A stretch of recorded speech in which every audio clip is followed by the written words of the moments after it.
আসসালামু আলাইকুম।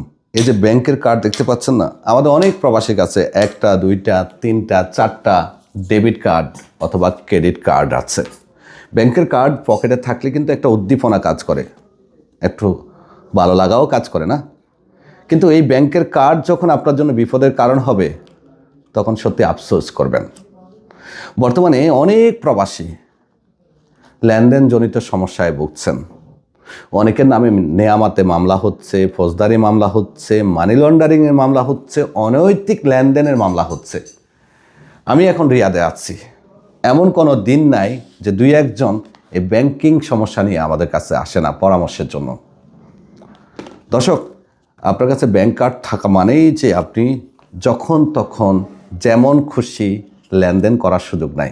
সৌদি আরবে সবথেকে বেশি ব্যাংকের লেনদেনকে মনিটরিং করা হয় যাতে মানি লন্ডারিং না হয়। এই যে আমার হাতে যে কার্ডগুলো দেখছেন, এই দুটো হলো কোম্পানির কার্ড, কমার্শিয়াল, আমার শরিকের নামে। আর এই তিনটা হলো পার্সোনাল কার্ড, আলিনমা, এসএনবি, এসটিসিপে। আমি এই দুইটা কার্ডের মধ্যে যত খুশি লেনদেন করলে তেমন কোনো প্রশ্নের সম্মুখীন আমাকে হতে হবে না, কারণ এই দুইটা কার্ডের লেনদেনের ট্যাক্স এবং ব্যাট সরকার পাচ্ছে। আর এই তিনটা কার্ডের মধ্যে আমি যত লেনদেন করব, এর কোনো এক পয়সাও সরকার ট্যাক্স ব্যাট পাবে না। যার কারণে এই তিনটা কার্ডে যত লেনদেন আমি করব, প্রত্যেকটাই কিন্তু নজরদারিতে থাকবে। আমি আপনাদের সুবিধার্থে ভিডিওটা লম্বা করব, যদি ভালো লাগে ভিডিওটা শেয়ার করবেন, অনেকেই সতর্ক হতে পারবে। গত 2 মাস আগে একটা ভিডিও আপলোড করছিলাম রিয়াদ অফিস থেকে। এক মধ্যবয়স্ক লোকের নামে 6,50,000 রিয়াল ট্রান্সফারের অপরাধে মামলা হয়েছে। আজকে 4 বছর তিনি দেশে যেতে পারছেন না। এর কারণ তার কোম্পানির কোনো এক ব্যক্তি তার নামে ব্যাংক অ্যাকাউন্ট খুলে সে অ্যাকাউন্টের মাধ্যমে যত পারছে লেনদেন করছে। পরবর্তীতে তাকে তলব করা হয়েছে, সে সঠিক কোনো উত্তর দিতে পারেনি বিধায় তার বিরুদ্ধে মামলা হয়েছে। এখন সে দৌড়াদৌড়ির মধ্যে আছে। গত পরশুদিনও একজন আসছে, কিভাবে তার অ্যাকাউন্টটা হ্যাক হয়েছে সেটা সেও জানে না। তার অ্যাকাউন্ট থেকে অনৈতিকভাবে লেনদেন করেছে, লেনদেন করার কারণে আজকে তার সফরমুম্ন হয়ে গেছে। নিয়ামাতে তার বিরুদ্ধে মামলা চলছে, মানি লন্ডারিংয়ের মামলা। দর্শক, আমি শুরুতেই বলছি যে কমার্শিয়াল এবং নন কমার্শিয়াল অর্থাৎ প্রাইভেট, কমার্শিয়াল অ্যাকাউন্টও কিন্তু ব্লক হয়। গত রমজানে আমাদের আলরাজি ব্যাংকের অ্যাকাউন্টটা ব্লক হয়ে গিয়েছিল। অপরাধ হিসেবে আমাকে বলা হয়েছে আমি অতিরিক্ত টাকা ডিপোজিট করেছি। যে টাকা আমি ডিপোজিট করেছি এই টাকার উৎস কী, অর্থাৎ ক্যাশ টাকা আমি ডিপোজিট করেছি। যাই হোক, আমাদের কোম্পানির অ্যাকাউন্ট হওয়াতে আমাদের সেলস রিপোর্ট আছে, ব্যাড ট্যাক্স আছে, সব কিছু আমরা সাবমিট করার 15 দিন পরে অ্যাকাউন্টটা ওপেন করে দিয়েছে।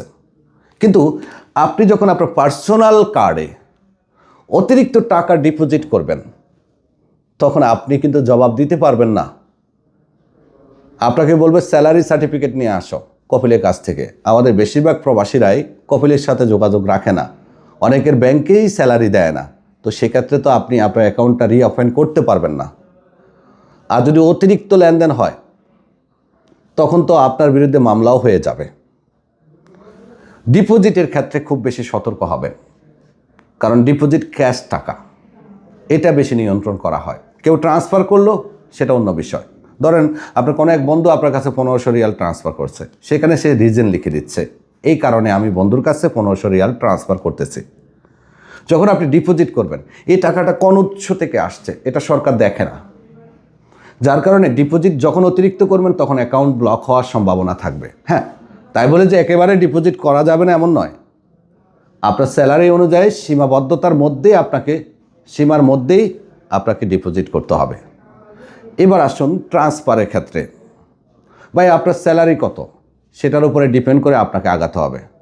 ধরুন আপনার স্যালারি হলো 1500, এখন আপনি প্রত্যেক মাসে 15,000 রিয়াল যদি ট্রান্সফার করেন অথবা লেনদেন করেন, স্বাভাবিকভাবেই এটা প্রশ্ন আসতে পারে যে টাকার উৎস কী। স্বাভাবিকভাবে প্রশ্ন আসতে পারে। আরেকটা জিনিস হলো, আমাদের অনেক প্রবাসী ভাই আছে শুধু ব্যাংক অ্যাকাউন্ট খোলে কিন্তু লেনদেন করে না। ব্যাংক অ্যাকাউন্ট খোলার মানে এই নয় যে আপনি ব্যাংক অ্যাকাউন্ট খুলে টাকা ডিপোজিট করে রেখে দেবেন। এটা সেভিংস অ্যাকাউন্ট নয়। তো এই ক্ষেত্রে আপনি ব্যাঙ্ক অ্যাকাউন্ট খুললে পারচেজ করতে হবে, দেশে টাকা পাঠাইতে হবে, তবে আপনার অ্যাকাউন্টটা সচল থাকবে। এটা হলো ব্যাংকের নিয়ম। 3 মাস পর্যন্ত যদি আপনি ব্যাংকে কোনো লেনদেন না করেন তাহলে ব্যাঙ্ক অ্যাকাউন্টটা ক্লোজড হয়ে যাবে অথবা ফ্রিজ হয়ে যাবে। পরবর্তীতে আবার গিয়ে ব্যাংকে আপনি অ্যাকাউন্টটা রিঅ্যাক্টিভ করাতে হবে। তবে এইখানেই যে বিষয়টা আমি আপনাদেরকে বলতে চাচ্ছি যে ভাই, অতিরিক্ত লেনদেন নয় আপনার ব্যাংক অ্যাকাউন্ট থেকে। কোনো ব্যক্তি যদি আপনাকে বলে আমার 10,000 রিয়াল ট্রান্সফার করে দাও, করার দরকার নেই। সৌদি আরবের সব থেকে বেশি ব্যাংকিং অ্যাকাউন্টগুলোকেই মনিটরিং করা হয়। এটা একদম 100% পিওর সত্য। তাই ব্যাংকের কার্ডের মাধ্যমে অনৈতিক লেনদেন করা থেকে দূরে থাকবেন, অন্যের টাকা পাঠানো থেকে দূরে থাকবেন। কেউ যদি বলে ভাই 20 রিয়াল দিব, আমার টাকা পাঠিয়ে দেন, দিয়েন না। কারণ আপনার ইনকাম সোর্স কি যে কোনো সময় সেন্ট্রাল ব্যাংক সৌদি সামা আপনাকে প্রশ্ন করতে পারে, লোকাল ব্যাংকে মেসেজ পাঠাতে পারে, সেখান থেকে আপনাকে তলব করতে পারে। পরবর্তীতে আপনি সঠিকভাবে জবাব না দিতে পারলে আপনার বিরুদ্ধে ব্যাংকে মামলা হয়ে যেতে পারে। ধন্যবাদ, ভালো থাকবেন, আল্লাহ হাফেজ।